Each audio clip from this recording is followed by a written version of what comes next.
నమో వెంకటేశాయ. అందరికీ నమస్కారము.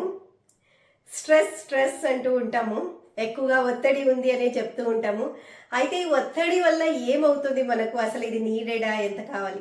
So normal ఒత్తిడి అయితే పర్వాలేదు, దానివల్ల మన ప్రొడక్టివిటీ పెరుగుతుంది. అదే మనకు అబ్నార్మల్ అయినప్పుడు, చాలా ఎక్కువ అయినప్పుడు, ఆ ఒత్తిడి వల్ల వచ్చే ప్రాబ్లం ఏమంటే ఫస్ట్ ఆఫ్ ఆల్ ఏజింగ్ అవుతుంది.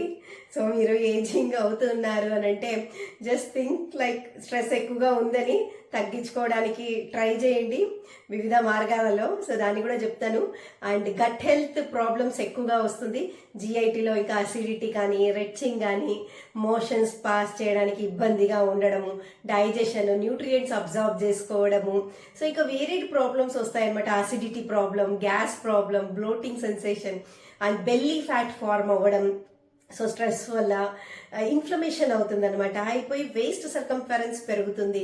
సో ఇలా పెరిగినప్పుడు ఏమవుతుంది అంటే అన్ని ఎప్పుడైతే మనకు ఫ్యాట్ అరౌండ్ ద వేస్ట్ పెరుగుతుందో బెల్లీ ఫ్యాట్లో, అప్పుడు actually heart problem, diabetes, so ఇవన్నీ వచ్చే ఛాన్సెస్ చాలా ఎక్కువగా ఉంటాయి.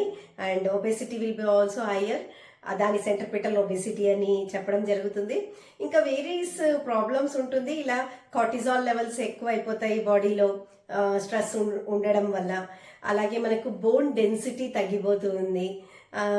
Plus digesting power, thermogenic effect of the food అని లాస్ట్ వీడియోలో మనం తెలుసుకున్నాము. నేను అదే non exercise activity thermogenesis and exercise activity thermogenesis లో చెప్పడం జరిగింది. కొన్ని ఫుడ్ ఐటమ్స్ కి మనకు థర్మోజెనిక్ ఎఫెక్ట్ ఉంటుంది అని.